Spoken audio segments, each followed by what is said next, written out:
Hello, my lovely podcast friends. How are you doing? How's your life going on? How is the momentum of profitability and high energy moving towards you?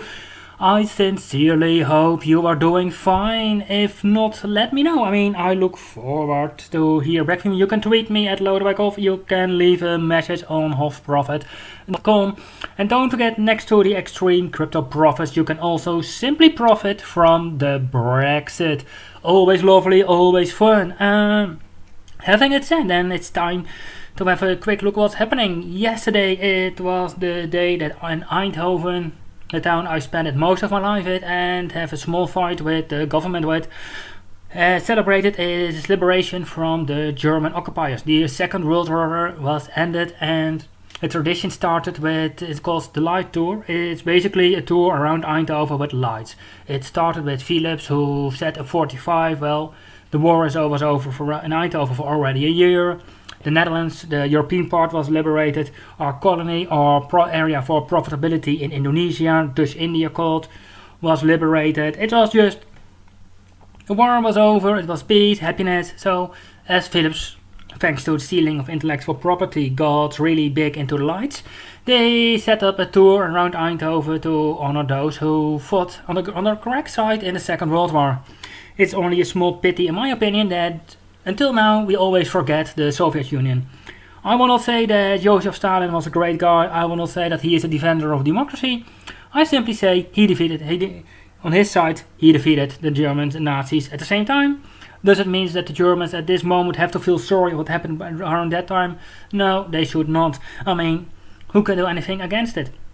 But they organize a big tour. What they basically do, 1 year before you leave your high school, all the kids from Eindhoven and the Eindhoven high schools go to France. There the Liberation Army landed on the beach and they're gonna go there. They're gonna talk, visit the museum, and also this party side did it. And I must admit that as I'm party sided, they gave me special treatments and I was really spoiled. And when we came back, I was at the scouting. They simply gave me my scouting clothes and said, well, get in the bus, you have to go to the border and walk back. And it took us 4 to 6 hours. I'm not sure about how long it was, but we walked the tour just back. It's not a big thing. But yesterday, the mayor of Eindhoven, Jon Jorisma, he is on Twitter on @jjorisma040, had his conference. He could say his thing. And he's coming from Friesland. When he was in the state in the north, he got cultural European celebrity and activity to Leeuwarden. And I must admit that at first it looks really great, but when the big shortages in the budget and his lack of balancing a budget came up here, he simply moved away and now he's the mayor of Eindhoven. Always fun. And the terrible thing is that he talked about the celebration, and he said that we all have to be together and all the same political correct issues as you expect every year and the people say every year. And he was so smart, and it was really smart for him, so no, it is not, to talk about the celebration of liberty and freedom in combination with the MH17. So the wife of the co-pilot is happy that some people in the eastern part of Ukraine and in the Donbass shot the aircraft down so that her husband died. You know which woman I refer to. At the memorial service for the victims of the MH17, she finished his work by thanking the people flying Malaysian Airlines, announcing the weather, and hope to see them back again on board soon. She is happy what happened. That's basically what the mayor says. So I don't know what's happening, but is he somehow mentally ill, or is he just incompetent, or does he really think that this is a great thing? The prime minister is from the same party, and he said that they will investigate everything. Well, until now, the only thing that I see is a cover-up, and a cover-up. So the promise that they will investigate everything is not that hard. Maybe it's just maybe it's something that the members of that party have. I don't know. I'm just wondering. But if you look in Eindhoven, it was always a big thing. There was a parade with being transported the soldiers who liberated Eindhoven. and then with army vehicles, and the army was there, every sport group, school, scouting, everything you can imagine was there, and they were marching, and with only the took between the 30 and the 45 minutes, roads were closed, and no one had a big problem with it. It is no problem. I mean, the fact that I can say this without having the fear of being shot, okay, I am afraid for the government, and I'm afraid that they're gonna shoot me down, but the fact that I should be supposed to say this simply means that they did a great job. And as a party-sided guy with really saying a lot of things and saying everything, I can imagine at least 12 reasons that the Germans would kill me. Seriously, just 12. It's not much, just 12 reasons to kill me. But it was a big thing. It took 30 to 45 minutes. Well, now with our 6 jeeps, a few trucks, some people on the bike, going. No need to close the roads. I mean, even the city buses for the public transport are all going. But when there is a marathon and they are running, then the city buses are not going. So, does Jon Jorritsma and the city of Eindhoven say that basically celebrating freedom and liberty is not important enough? I don't know. It's just for me something that I'm wondering about, and I really, really, really are unhappy with this, because we think so much to so many brave people. We think so much to them, but apparently the city of Eindhoven does not agree.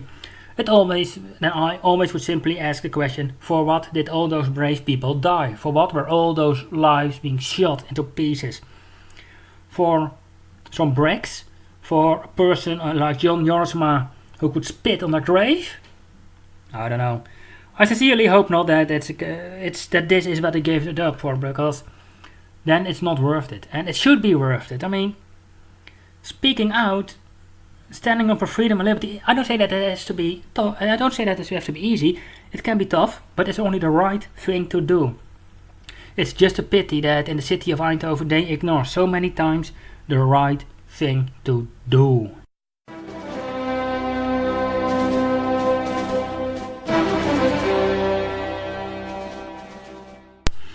Yeah, well, it's a sad thing, but it's time to move on with the show, and I sincerely hope you enjoyed the show.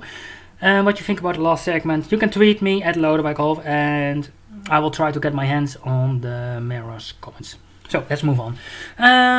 To be said, yeah, I'm still a bit angry about it.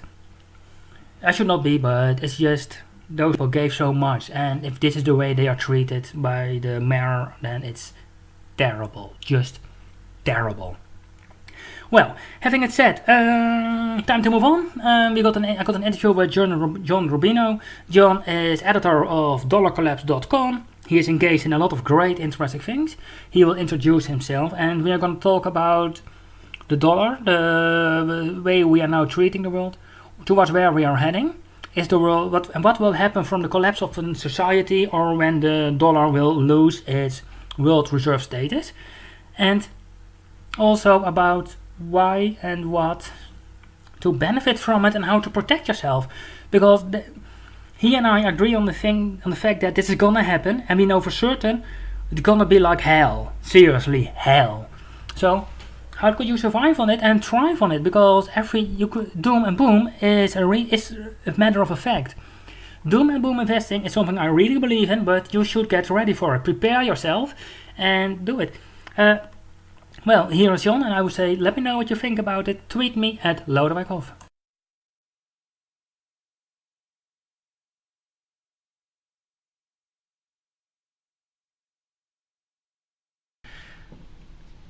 Okay. So that's it. That'll be fine. Okay. So, Jon, very warm welcome to the show. Thank you, Lodewijk. It's great to be here. And it's an honor for me to having you. For our listeners, would you mind sharing who you are and what you are doing?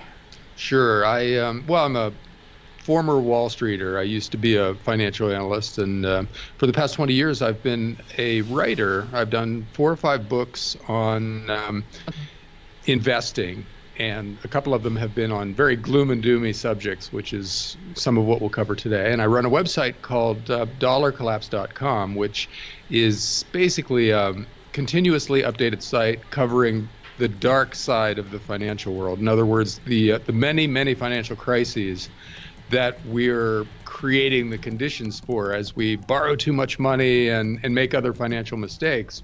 I'm chronicling that process, and with the expectation that a gigantic financial crisis is coming our way that's going to be focused on the world's currencies.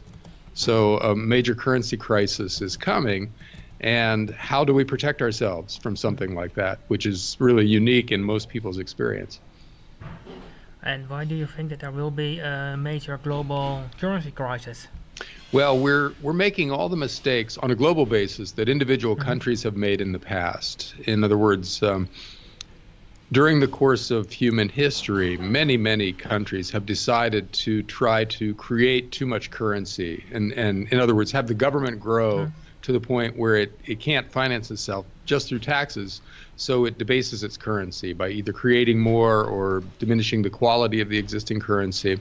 And that has always and everywhere led to a plunge in the value of that currency and a disruption in the lives of the people who depend on that currency. Well, the difference today is that we're doing it globally. Beginning in 1971, the world went off the last vestiges of the gold standard, which used to control the amount of money that countries can create. And in that way, it limited inflation, it limited the ability of countries to devalue their currencies.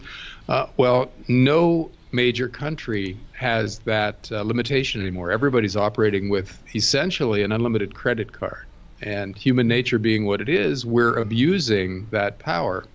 The U.S., of course, is leading the way because we have the world's reserve currency, which means everybody wants dollars, which gives us the ability to print or otherwise create new dollars with impunity. And we've done that on a vast scale over the past 30 years. So you can measure the amount of currency that's being created basically by the amount of debt that exists in the world. And global debt has been soaring in recent years. And it's leading to bigger and bigger asset price bubbles, which then burst and lead to bigger and bigger financial crises, which are met with even more money creation by the world's governments. So wherever you look, there's a financial crisis brewing. It's different in different systems. For instance, the Japanese government has borrowed more money as a percent of GDP, in other words, in relation to the size of its economy, than any government has ever borrowed. And it is now so deeply in debt, excuse me, that there's really no way out for it other than, gigantic devaluation. China has similar problems. Europe has different but similar problems in the sense that it's going to result in the same thing. And the U.S., of course, is leading the way down this path. So maybe it's just me as self-employed, party-sided guy who makes a decent amount of money. Does anyone have a clue how to pay off all those debts? Oh, yeah. I mean, historically, you just make your currency less valuable. And in that way, you can pay off your debts in easier to obtain currency. In other words, you pay off the nominal amount of debt, but you're giving much less value in return for the money that you got originally. That's how it's always been done, but that leads to everyone losing faith in that currency and then dumping it. Once people find out that it's the explicit policy of their government to make their currency worth less each year, they don't want to hold it anymore. As soon as they get paid, they convert it into real stuff of one kind or another, and that sends the price of the things they're buying through the roof. So you get inflation, but it's not inflation due to an oversupply of currency. It's inflation due to a lack of faith, a collapse in confidence, if you will, in the currency itself. In the Austrian School of Economics, that is called a crack-up boom. And that's probably what we're headed for. That's how we'll get out from under this debt, but it'll cause a huge disruption in the lives of the people who have trusted the world's governments. If you've got a big bank account in euros, for instance, or dollars or yen, and we devalue those currencies by 50% or 70%, the value of your savings goes down commensurately. So your life is ruined because of the mistakes that governments around the world are making. And traditionally, historically, that leads to political crises, which frequently, give us some kind of a dictatorship. France did this after the French Revolution in the 1780s, and ended up with Napoleon and a whole generation of European war. Yeah. As a European guy, I can say he's not a Democrat. Yeah. He brought great insights. He really brought Europe forward, but the only thing he did not bring was democracy, literally. Yeah, and you had continuous war while he was in office, generally. Yes. And then Germany in the 1920s had a hyperinflation, and then very soon after that got Adolf Hitler. There are lots of other examples of the kind of linkage between financial crisis and then political crises that I'm talking about, and because this time it's global, the disruption could be commensurately bigger. It could be a much bigger deal than just one country screwing up, as in the past, and that's what's really worrisome, because where in the past one country might get a authoritarian government, what happens to the whole world if we do this? Do we end up with a single United Nations-led dictatorship or something? I hope not, and that's not guaranteed to happen, but history says it's a very real possibility. Very scary. Okay. Would you say that the United Nations Security Council, with its permanent member, is a first step into that step, like a world dictator? Oh, I have no idea. We have a lot of multinational organizations. Yeah. The IMF now has its own currency, special drawing rights, or SDRs, and conceivably that could be the centerpiece of the next generation monetary system, which would put basically unlimited monetary power in the hands of a multinational organization, which could be the seeds of a kind of sort of dictatorship. You could also see it, as you said, through the United Nations. It could be through regional blocs turning into governments, in the sense that, for instance, in Europe now, they're talking about the United States of Europe, where a central government controls most of the main functions of the constituent states.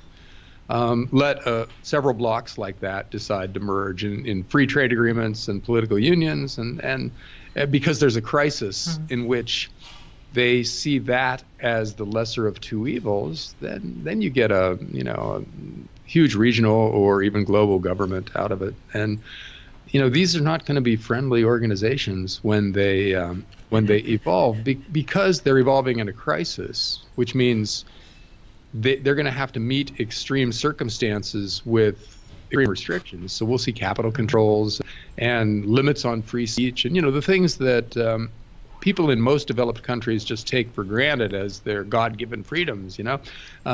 Those things are going to be at risk because the system is going to be so unstable that giving up those freedoms may be seen as the least disturbing alternative, or it may not even be a choice. Governments just might decree martial law and not remove it for a generation. You can't know, but that's basically what they are doing at the moment in the Arabic world. I mean, Egypt has martial law, Morocco, Tunisia, and there's definitely a good reason. I mean, if I look at the news from Tunisia, it's not really great news.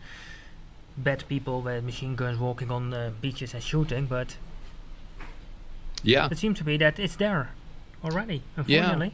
And you see all the major countries that used to be considered extremely free creeping in that direction. In the U.S., a lot of rules are being imposed that are kind of surprising and in a lot of ways unconstitutional. The government spies on us with complete impunity right now. And after the 9/11 attacks, they were able to just arrest people, including American citizens, and indefinitely detain them. Presumably a lot of other stuff is going on behind the scenes. In many other countries, you've got the central banks intervening in every single market. What used to be considered free markets are now considered tools of political policy. In other words, you manipulate the bond market in order to keep the economy growing or moving in a direction that you want, or you own huge amounts of equities, which is the case in Switzerland and Japan, and probably the U.S. I think secretly we intervene in the stock market here too. Well, one thing about that I'm just wondering about, because as you said, the Swiss central bank has big investments.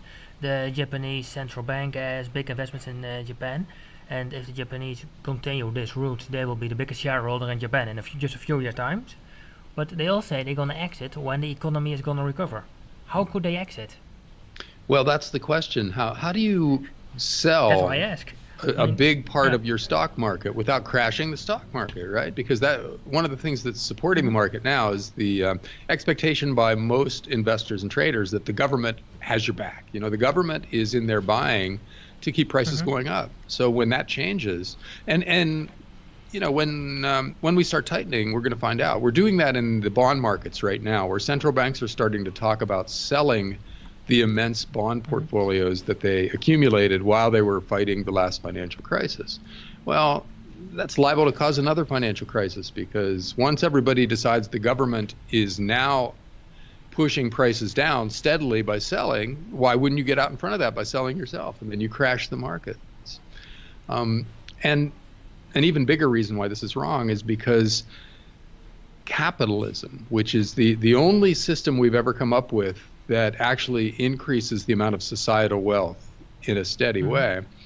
And the best system. It requires free markets. It requires the Mm-hmm. price signaling mechanism of markets with free individuals pursuing their own interests and acting in their own interests, and in that way sending signals to capital allocators. In other words, if you've got money to invest, prices tell you what the smart investment is, and which Mm-hmm. factory you should build, which product line you should diversify into, et cetera, et cetera. And so we get more efficient when that's working well.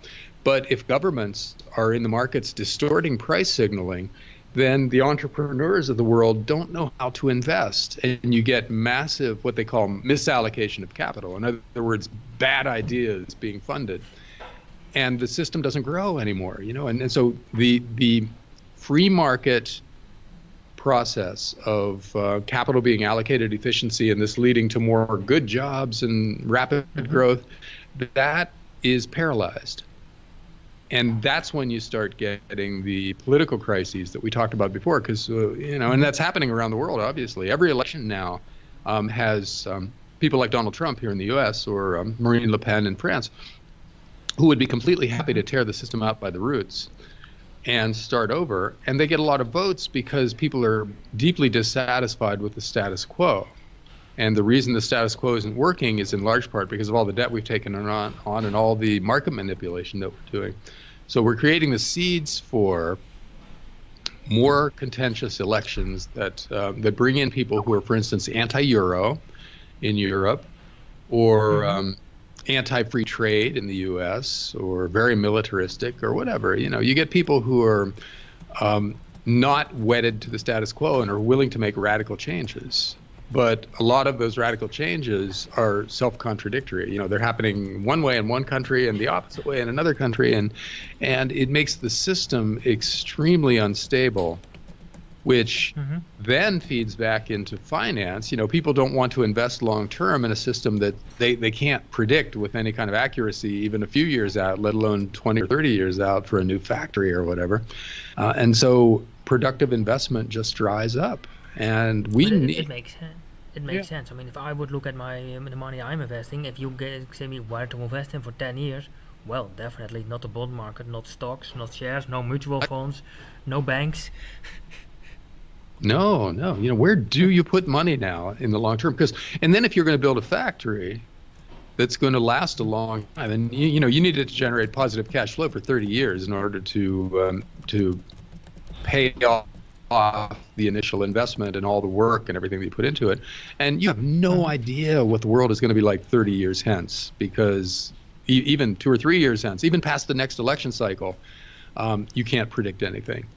So you just don't invest that money. You know, go buy a yacht, go have fun for the next few years. Well, that's happening in a lot of places. You know, you've got huge amounts of money. Rich people are buying fine art, and they're buying Bitcoin, and they're buying London penthouses, and you've got these huge storage centers in major global airports where the rich people just store their stuff outside the jurisdiction of any individual country.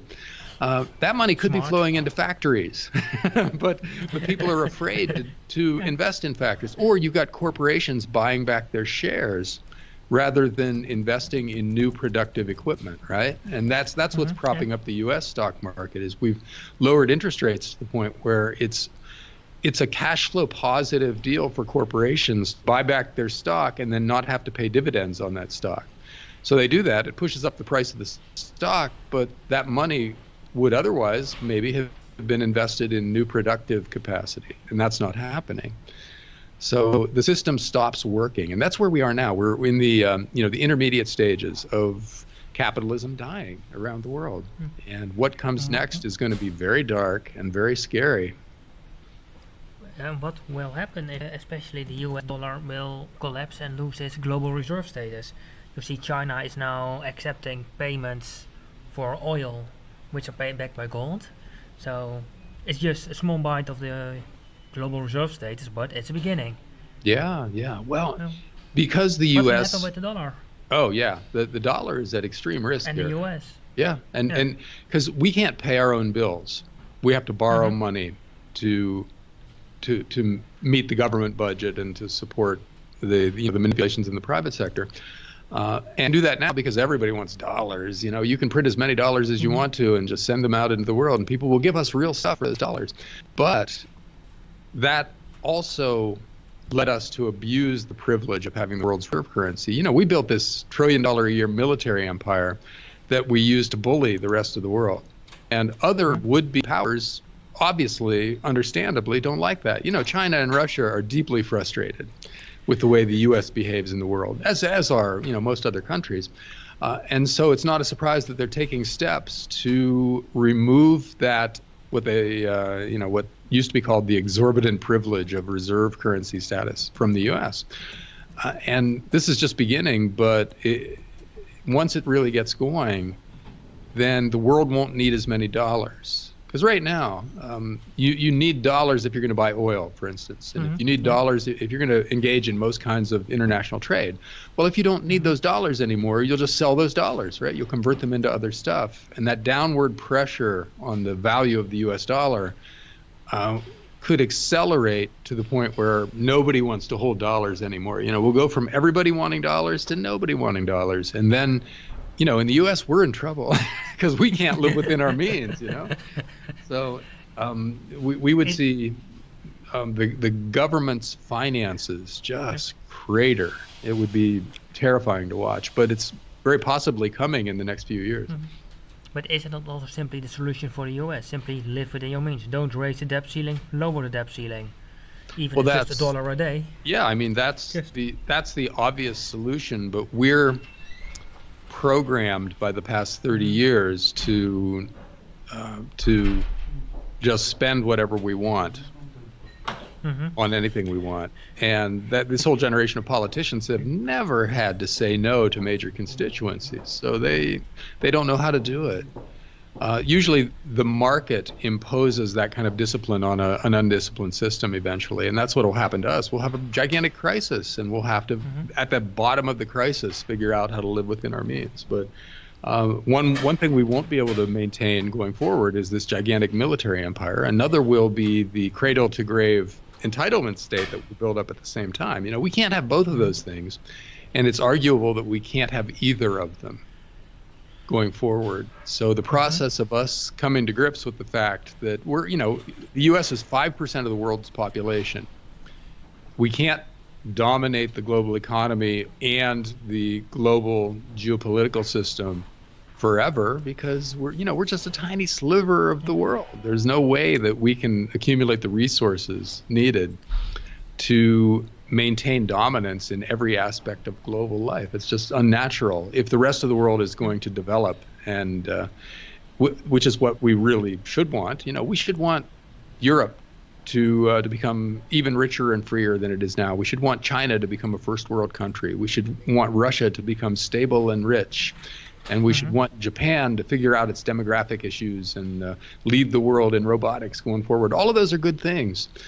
But they also bring with them the relative diminution of U.S. power. We can't have everybody else become richer and freer and more powerful and still dominate them, right? We have to become one of several major players in the world rather than the dominant player in the world.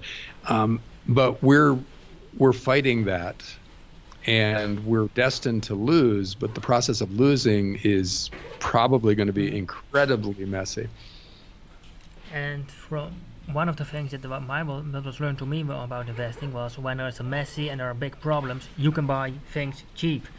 So it's a really cynical and sarcastic way to think about it, but how can we benefit from the collapse of the dollar and this change? Well, yeah, I mean, that's all that's left for us to think general. about. Yeah, sure. Just in general, not the individual thing, but just in basics. What to do? Well, see, we can't fix the political system. We can't fix the economic system. All you and I and your listeners can do is focus on our family, try to protect ourselves and our families from the stuff that's coming. And historically, we've got a lot of good advice coming to us from what countries did in the past and what worked and didn't work then. If your country is destroying the value of your currency, then you get out of that currency. In other words, don't hold a big bank account in your local currency because that's going to lose value dramatically. Do shift into real assets. In other words, farmland tends to hold its value over long periods of time. Oil wells and other high-quality energy assets also have done okay because they're real. They have actual utility that doesn't change when we change the unit of measure that we're using in the stock market. And then, of course, gold and silver. They're forms of real money that have been money for 3,000 years and are hard to get. You have to dig gold and silver out of the ground, and that's laborious and difficult and expensive. And because of that, the supply of those monetary metals only goes up by 1 or 2% a year, which means they tend to hold their value because they can't be inflated away. You can't make so much more of them that they lose their value. So historically, they've bought about the same amount of life's necessities as they did a decade previous or 1,000 years previous. In the Roman Empire, an ounce of gold would buy you a pretty nice men's toga. And today, an ounce of gold will buy you a decent men's suit. Same thing with most of life's other necessities. And that will probably be true going forward. So if you buy precious metals, you'll tend to maintain your purchasing power. In other words, your real wealth will stay the same while everything is going crazy around you. Other things that you should be doing for the coming crazy times is to try to protect your career as well as possible by making yourself, for instance, indispensable at work. Don't just show up, do your job, and go home. Figure out what the company needs and get good at those things and offer your services to your bosses on the things that they desperately need to have taken care of. And in that way, you increase the odds that you'll be kept on when a lot of other coworkers are being laid off when things really get crazy. And the final piece of this puzzle, I think, is to embed yourself as completely as possible in your community. In other words, make as many connections locally as you can, because those are the people that you're going to depend on when the big systems don't work as well as they used to for a while. So whatever it takes to embed yourself in the community, join organizations that help other people, be part of a church or more than one church, and generally get to know your neighbors as well as you can, because the time will come when those connections are increasingly valuable. So add it all up, be as indispensable at work as possible, shift your finances from financial assets, government bonds, and currency to real assets like precious metals and well-chosen pieces of real estate, and embed yourself in your community, and then you'll get through this at least better than you would have. There's no guarantee that everybody comes through this unscathed, but the people that take the steps now to make themselves resilient will be the ones who tend to do best. Okay. That sounds like a really good advice, and from that side I would like to thank you for your time and for the interview. Yeah, and that's it, and more of it and more of these great things tomorrow, and talk to you then.